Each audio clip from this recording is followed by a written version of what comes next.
Welcome to the Genius Factory. Enjoy the video. You start by getting the basics right. Update the Facebook app and iOS so features work reliably, and then grant camera, microphone, and photos access. Once done, choose a stable Wi-Fi or strong 4G LTE connection and close background apps to reduce CPU load.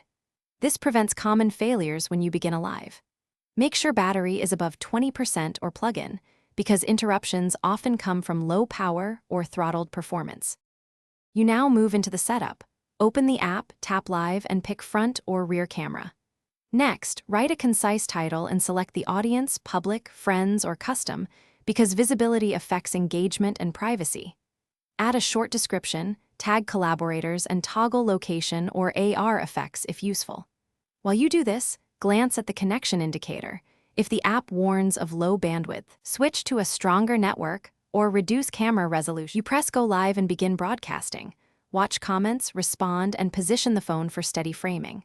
When finished, tap finish, then save the video to your timeline or download a copy. This preserves the recording. If something goes wrong, for example, no camera or mic, stop immediately. Then check iPhone settings, right arrow privacy for Facebook permissions, force quit and reopen the app or reinstall it. If network errors persist, toggle airplane mode or reset network settings as a last resort.